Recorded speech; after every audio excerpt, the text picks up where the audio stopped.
Good afternoon, everybody. Welcome to the May webinar on the intersection of insurance and securities.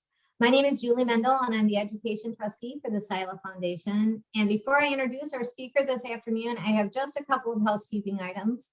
The webinar is 1 hour in length, and it is being recorded.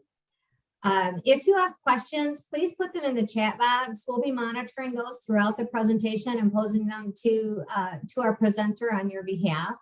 If we happen to run out of time and you still have questions, we will address those questions via email after the webinar within a couple of days. And within the next week, you will receive a link to the recording and a post-webinar survey that we ask you to complete. Today's speaker is Ryan Marlow. He is the Vice President of Sales at WebCE. Ryan has more than 15 years of insurance and securities experience. He's very familiar with the rules and regulations guiding both of these industries. And today, Ryan's going to be discussing the areas that they have in common. So I'm super excited to welcome Ryan Marlow to our virtual stage. Thank you, Julie. Yeah, so a little bit about me. I have been at WebCE. It's approaching 20 years now, so it'll be 20 years here in July. Worn many hats. I've been an active participant at SILA for about a little over 10 years as well. And my focus, my angle today is really trying to look at some of these common challenges that we see in the marketplace as we see some convergence with insurance and securities, and put a lot of it into layman's terms, particularly for things like investment advisor representatives having to do continuing education. There's a lot of stuff, a lot of rules that feel new, requirements that are different, things that people didn't have to do before. And so change can be scary. And so if we can put it into just layman's terms. So I'm going to try to stay away from a whole lot of jargon and things like that, try not to make it too technical. But that's kind of the focus that we're looking at today. Where do we see the obvious overlap? Where are we seeing some trends so that we can be moving in a good direction? So we'll stop a couple times throughout. Just put your questions in the chat. I will do my best to keep the things moving. So our agenda today, I'm going to highlight first the biggest training topics. I think the majority of the people joining the webinar today probably have some high-level understanding of things like annuity best interest and investment advisor representative CE. So really going to focus on those where there's just some obvious and immediate information that can be shared. And then we'll go maybe a little bit higher up. We'll talk about some of the practical intersections that we see in insurance and securities. Again, not on the technical side, but more if you're in the capacity of trying to help somebody who is a professional in that space and trying to now juggle what feels like new requirements or multiple requirements. You've got these dual purposes, but are there opportunities for dual credit and dual crossover and for demystifying some of the newness? And then just some general observations. And I think that'd be a good opportunity for us to collaborate a little bit and ask some questions. So we'll start with those training hot topics: annuity best interest, or ABI if you like the acronyms, and investment advisor representative CE. So I'm going to start at the very high level, 50,000 foot view, just for anyone who isn't as immediately familiar with the two. So you got annuity best interest, the genesis of this. There was NAIC had established an annuity suitability mandate. It was a product training model that was adopted by many states. This was similar to things like long-term care partnership, where there was a model, there was a need to get some standardized training, get some baseline information, communicated out to all states for specific products. And so the annuity best interest kind of replaces, or is in the process of replacing, annuity suitability in response to Reg BI. So, the SEC adopts Reg BI as a model, and so annuity suitability needs to pivot a little bit, so it pivots to annuity best interest instead. And the key thing with these models is that, the NAIC comes up with the model, has to be adopted on a state-by-state basis, but states aren't required to adopt it. So you still have some states that have not adopted the model, and you'll have some states who like to put their own spin on the model. So they don't adopt the rules exactly as written. They'll do something pretty similar to it. But where this often creates the real question, like model is pretty easy to understand. You get the model, you read through it. But the question that people have, the challenge that they have when they call into a provider or call into their licensing department is, well, what happens if they do business in, or worse, what happens if they reside and are licensed in a state that has not adopted the model, but they've got to transact business or have clients who have needs in states that did adopt the model? And so the short answer is that could result in additional training requirements that they'd have to do that they otherwise wouldn't. So above and beyond their normal, say, continuing education hours. So annuity best interest, just a quick timetable, what this looks like. So annuity best interest gets its start in 2019. You get Reg BI comes in, so you get the shift from annuity suitability to annuity best interest. And you get the early adopters, the first state adoptions, where they either adopt it in late 2021 and go effective in late 2020 and go effective in 2021, or they adopt in 2021. So you get 13 states. And then in 2022, you really get to where you've got widespread adoption. You now have half of the states have adopted the model. And now you get into the current year, we've got new and pending adoptions, states that either went effective this year or have adopted it or have pending legislation expected to adopt the Model Act for Annuity Best Interest. And what's interesting about Annuity Best Interest, we'll talk a little bit more about this, but annuity suitability, there were a lot more variations state by state on the adoption of the model, and that creates challenge. There were a lot more variations on things like long-term care partnership, which created lots of variances, different content being mandated in different states. And so you may have had a model, but you'd still have these pockets of places where you had to do additional training. Annuity best interest has been a little cleaner, where you're seeing the model being more likely adapted exactly as written. So you have a little bit more of that uniformity, you have a little bit more of that reciprocity. And so you see the adoption moving much faster than some of those previous model acts had. Investment advisor representative CE is somewhat similar, but comes at it from a different direction. So whereas annuity best interest came through an NAIC model, you have the NASA model rule driving investment advisor representative continuing education. But very similarly, it's a model at a high level, has to be adopted on a state by state level. So it's not in every single state yet. States aren't required to adopt, but again, if they don't, it can create some real challenges, especially as you have more people working hybrid or remote, more organizations having employees not just in a certain office, headquarters, operations center, but rather spread out all over the country.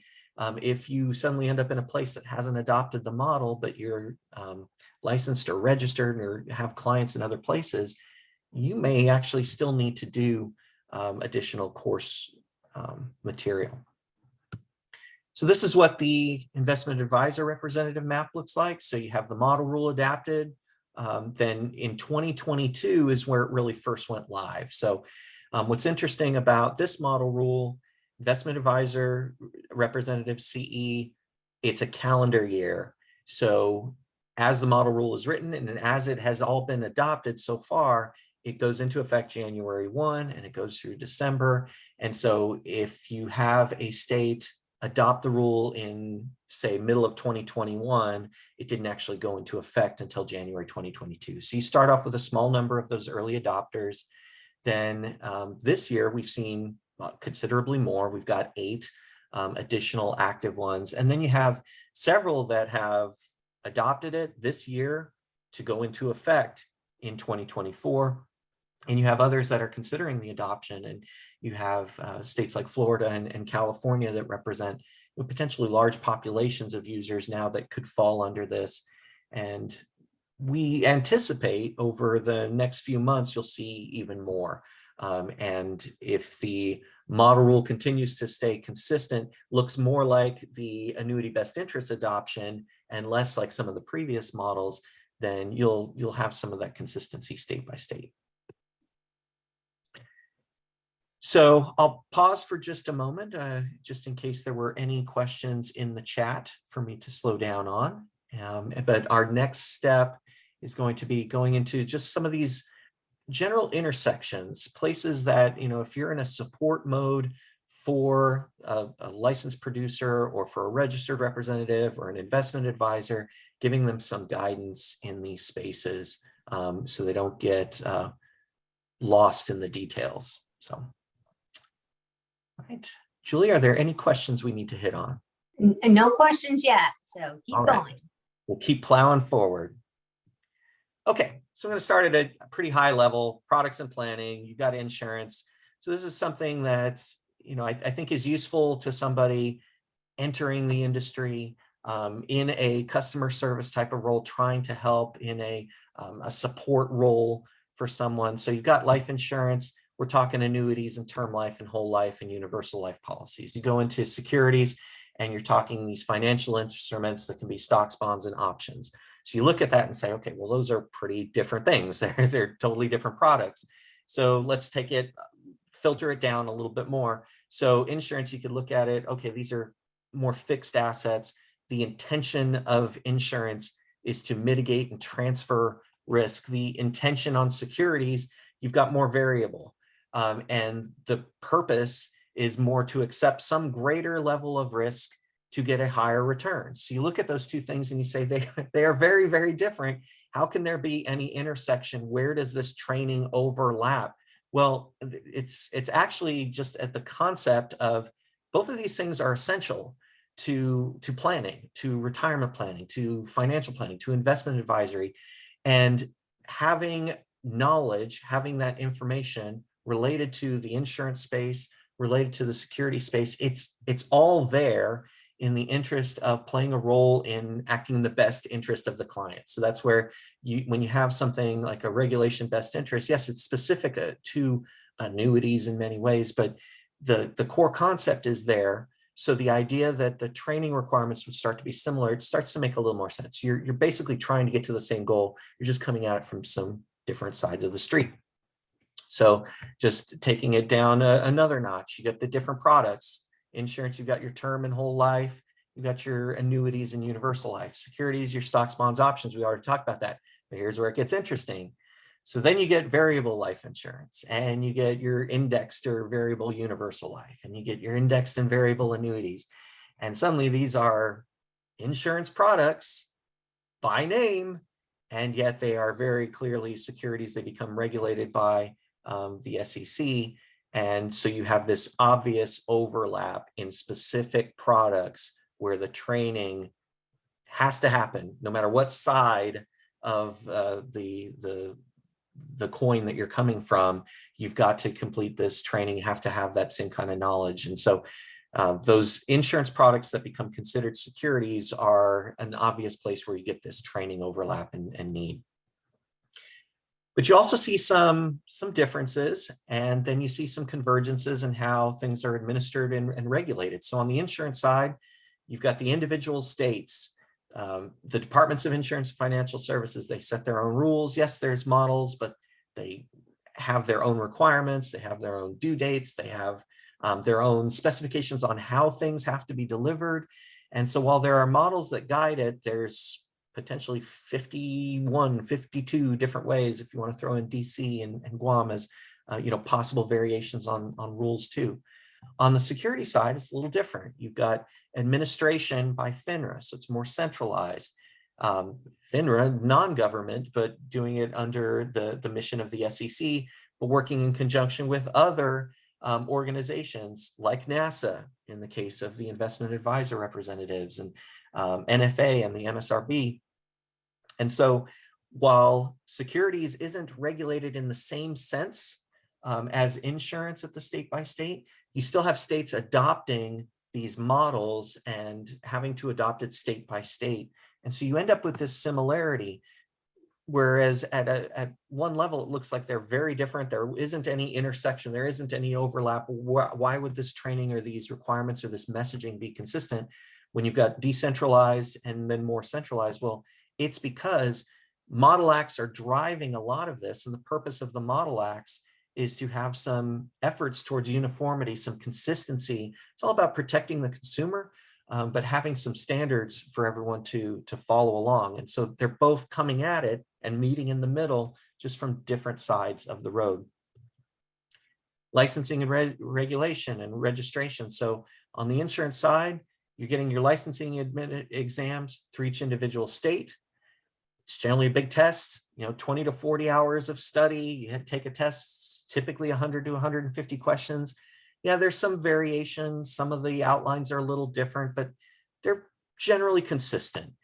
You go into the security side and you've got this concept of a qualification exam, and then you'll have your SIE, your essentials. And then on top of that, you could have 38 distinct different qualification exams to take. So potentially a lot of different tests, but some of those tests much smaller than others. And so those feel like very different models. One big test based on my state, or I may take 1, 2, 3, 4, 5 different qualification exams. So it feels different when you boil it down, but really the intersection here where there is consistency is that preparing for an exam, having to test as a barrier to entry to get into the industry, that's consistent. So there can be consistencies in the experience. There can be consistencies in how somebody learns the terminology, how they are apprised of what their expectations are. There can be some consistency even though it's coming at it from different sides. And the same thing goes when you're talking now about maintaining the credentials. And this is where we get to the core of a lot of the training mandates that are coming up. On the insurance side, you've got a model rule. Most states have increasingly shifted more towards the model rule. Uniformity has been a watchword at SILA for as long as I've been attending SILA, and we keep trying to push towards that uniformity. And you have it on the insurance side. You've got 24 hours as a standard. Most states follow that now, or something very close to it. Most states say you've got to have ethics, and most of the time your insurance, you're maintaining it every 2 years, and you're going to have specific training that may be consistent for things like long-term care and annuity, products like that get training requirements that are adopted fairly universally by all the states. You compare that to securities, and on the face, securities looks a lot more complicated in some ways. You don't just have your continuing education, here's my hours, but you've got your firm element, which is established by the broker-dealer. There's the definition and the training plan. Typically, you'll have your anti-money laundering wrapped in there. You also have your regulatory element. And now if you're an investment advisor rep, even if you've done your regulatory element, even if you've done your firm element, you now have this additional training on ethics. So you've got to have at least 6 hours of specifically approved investment advisor representative education. And you have to do that for those business states where you're conducting business in. So it looks like you've got multiple components. It looks like those are very different. The models don't seem the same at all. You've got an annual requirement versus typically every 2 years. And you see where it's also difference in the approach for who can maintain a credential. So on the insurance side, we hear this all the time. People are completing their continuing education, not because they're active in the industry, because they took that big test and they don't want to have to do it again. They don't want to lose it. They spent all this time and energy, so they're going to keep it. They're going to keep doing the continuing education to maintain the credential, even though they're not active in the industry. And that's a possibility.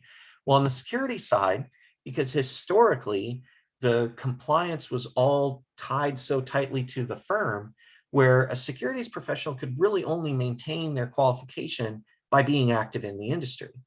But you're starting to see on the security side, starting to move a little bit more towards the insurance perspective, where you get things like the MQP or the new examination validity extension program, where it gives people some window of time, window of opportunity, where even if they're not active in the industry, they may still be able to maintain their credential for some period of time. It's a little more similar. Instead of just, hey, if you're not actively appointed, you could basically lose the credentials and have to retest. So you boil it down. It's also difference in the experience and the behavior for the individual, for the person, the learner who's trying to upskill, trying to maintain whatever they're doing to get content. On the insurance side, we hear it all the time. The individual is the one responsible. It's their license. Their license goes with them, no matter who they were appointed with before. So they often have the ability to choose courses on their own, or at least more independence. You'll have some firms will guide them a little more directly, will arrange coursework for them, but it's not mandated. On the security side, it's different. You've got your company, your firm, following a training plan, mandating the training, and you generally have less choice. You may have some flexibility. If there's an AML, it may be able to be completed from multiple sources or delivery types, but it's more clamped down than what you see on insurance. And so seems like very different approaches. And yet you've got this intersection. You've got these basic competency standards that are there for consumer protection and it's enforced through continuing education and ongoing training mandates. So the core goals are there and are consistent. And so the experiences therefore can also be fairly consistent. So you take something like ethics. Ethics is a standard in all of them, right? Ethics is everywhere. You've got your insurance model says, I've got to have ethics. You've got your investment advisor representative model. It says you have to have 6 hours of ethics. Then let's say you've got a certification like CFP as well, in which if you're dealing in insurance and you're dealing in securities and you're dealing in financial planning, retirement planning, there's a good chance that CFP makes sense. And now CFP has their own code of ethics. So all of these things overlap. The concept of ethics overlaps everywhere, but it has its own twist on it. Ethics isn't ethics in each space. They each have their own definition. They each have their own parameters for what's considered ethics and professional responsibility, what the training needs to entail. And you also see this in some of the delivery. You have securities, historically it was more about completing the content according to the training plan, but not having the delivery determined from up on high. You compare that to insurance, where it's more the delivery is often determined by the states. You'll have a state that says your exam has to be closed book, or you'll have a state that says you have to have a proctor, or you'll have a state that says you've got to do 50 questions here, but the other state says 25 questions there. You get a lot of that variance. You haven't historically had that with securities. And so investment advisor representative CE is interesting because it really is in that middle. It looks and feels and behaves a lot more like insurance. There's a defined number of hours, there's mandatory reporting, there's this concept that you have to do a specific number of hours in a specific set of topics, and yet you have a little bit of freedom of, well, which courses you choose to meet those topics. So it's meeting in the middle as an obvious intersection. So with that, talk about the 50,000 foot view, just holistically, where can there be some overlaps? We see there's overlap because everybody's trying to get to the same middle point about training people, consumer compliance and consumer protection, and doing right by the best interest of the client. They're just coming at it from the different directions, but we're starting to see both sides influenced by one another. And those are some of the observations we'll go into now. So I'll pause again for a moment before we talk about some of these specific challenges and dive in a little bit deeper. Anything in the chat to pause on, Julie? I don't have anything in the chat at the moment. All right, plowing forward. So here's an easy challenge. You've got state-specific variations, unique requirements on the models. You've got hybrid and remote workers entering the industry. So they could be licensed in places that a licensing person, a compliance director, didn't have to deal with before. So that's a new challenge. So you have a model says 24 hours, including ethics. Most states are like that. But then you throw in a new product training, and they did annuity suitability, but now you've got annuity best interest, and it's not in all of the same states. And so the question is, how do you get it done? And then you take things like ethics. Ethics seems pretty consistent, but you get unique twists on it. So you get a diversity and inclusion in New York, similar to ethics, but not exactly ethics. It's a specific kind of narrow focus. You'll get state-specific law and legislative updates that have to be done. And all of that gets mixed into this pot where you're trying to have some uniformity. So how do you approach the uniformity? Well, you can do it if you have an experience that's more consistent, if you have an approach to the content that recognizes where there is the overlap. So the ethics may be a little twisted on each side, but there's going to be some commonalities there where somebody can take it and they don't have to feel like they're doing the same thing 3 times. They may have to do little bits and parts that are a little bit different, but they're not just taking 10 hours of ethics and feeling like they just have to do ethics. You recognize the difference, you recognize the overlap, you get the credit where the credit is available. And when you have those state-specific content variations, hopefully what we see is on the state side, more trends towards adopting the models and not twisting the models too much, so that there is more reciprocity, there is more uniformity, and people don't end up feeling like they're taking the same thing multiple times. So that's a challenge that we see, but we are seeing a positive trend. We're seeing that the adoption of investment advisor, the adoption of annuity best interest has been smoother than what we've seen in the past with things like long-term care partnership training, because there's more consistency in the models. That alleviates this potential challenge. So here's another one. You have efforts to standardize the training at the individual level. What does that look like for securities? How does that behave compared to insurance? Where are they similar? Where are they different? Where can securities learn from what insurance has done in the past? So let's look at Investment Advisor CE. And we've already seen some of these changes. We've already seen some of this positive movement because of organizations like SILA communicating what's happening in the industry. So Investment Advisor CE, we talked about it. It looks and feels more like insurance CE. It's got these defined hours. It's got a clear window of time. It's universal across the board. You have typical course expectations. There's a word count that determines how many hours a course is and things like that. But Investment Advisor CE, right out of the chute, also adopted some of the much more strict kind of delivery requirements that you would see in states previously. You'd see things like no repeat rules, where you cannot ever repeat the same topic. Or you'll have rules where you have to get a very high passing score. You have to get 100% passing score. And what we saw is pretty early on that started to migrate away. Started to move away from that closer to the middle, started to learn some of the lessons that insurance had learned years ago, where having a pass number that's too high doesn't align with the experience for somebody who may also have an insurance license or may also be CFP certified. And so you saw first Investment Advisor CE being able to recognize courses that were approved for CFP, for example, where you could pass with a 70% instead of 100. That's a positive movement, meeting in the middle, meeting more in the center to where you had the two sides of the coin.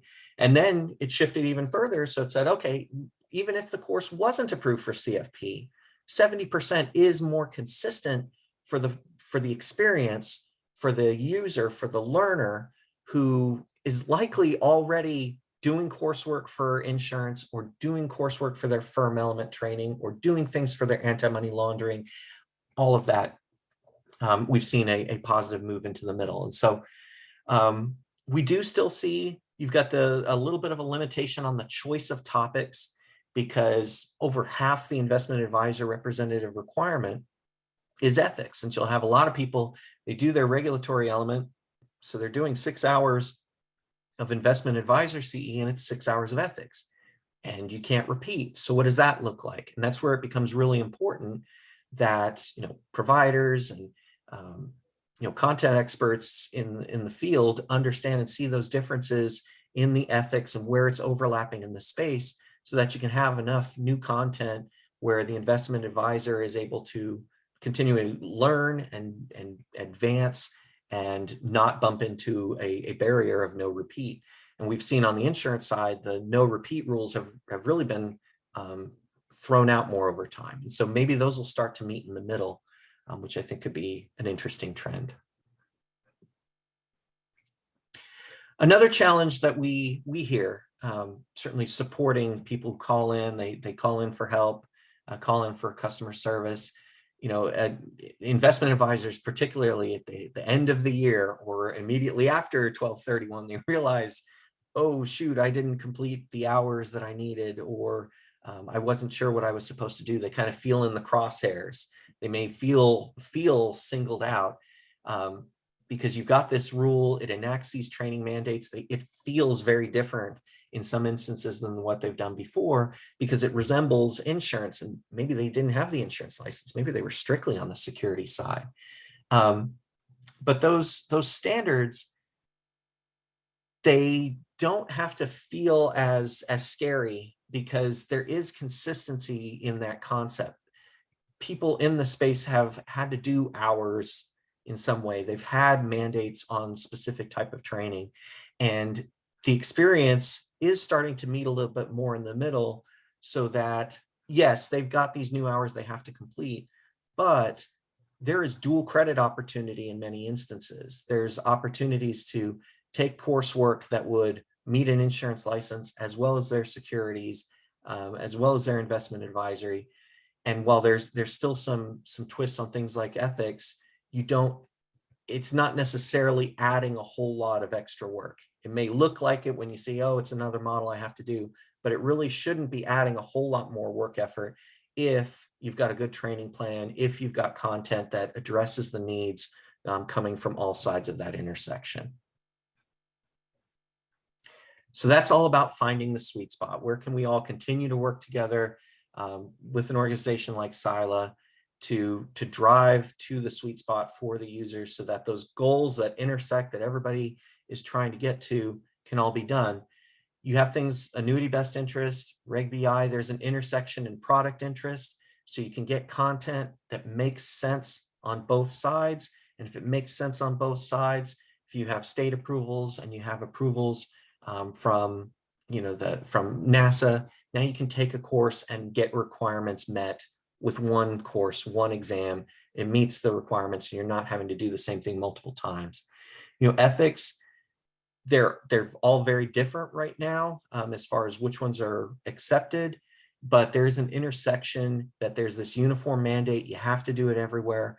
And so because there's this uniform mandate everywhere, I think you'll start to see more courses that trend towards either dual credit or have enough of a difference in them where it doesn't feel like you're taking the same thing 3 times just to check the box, but rather you're taking it to specifically meet the distinct need, whether you're an investment advisor rep or an insurance producer or a CFP, and you're trying to better inform your client. And AML is, in many ways, can be a model for this. It's an intersection of mandates from the firm.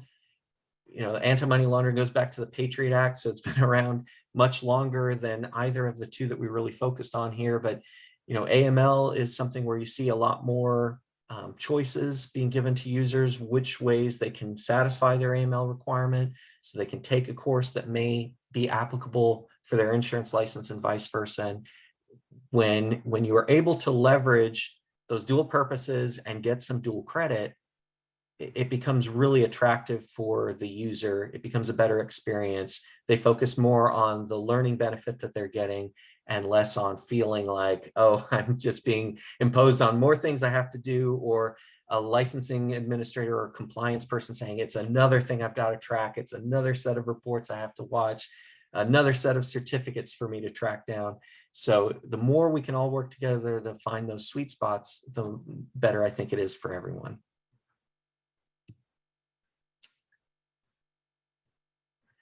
So you see a recap: Securities standardizing some training, more accountability for the individuals. It starts to resemble the insurance industry in some ways. That can be comforting. It should be something that isn't as scary as a result. There is a model here for it. On the insurance side, you have the state-specific variations. There's complexity. You have hybrid and remote workers in the industry. So the more that we see these model acts come through, as the current trend where the models are accepted as written, that's a positive trend because it's going to address the potential challenges that you'd otherwise have with more hybrid and remote workers in more places. So that's what I have today. Julie, is there anything in the chat? Any questions we'd like to go over with our remaining time? Yeah, I have one question in the chat. The individual said, I have experienced some carriers asking for CE proof, such as AML. Do most carriers or companies ask for that certificate or proof before appointing? And just to know that we are in compliance, which helps out with being aware of the required CE. So do you know that? So my understanding, it is pretty consistent to want proof of completion on AML, and whether it's a certificate. Sometimes we're asked to provide the course outline if it's a course that wasn't already submitted, that other people hadn't already provided certificates for. So that's pretty common. And in many instances, when we were talking about dual credit, the certificates would be very different. They're totally different course numbers. And so you have to make sure that you have a certificate for each one. You have an insurance certificate, you have a CFP certificate, you have an investment advisor certificate. If it's a situation where somebody thinks they should have credit in all of them, you'll have a different certificate, even if the course is the same. Just because the title is the same doesn't necessarily mean you have to make sure it was approved in all places.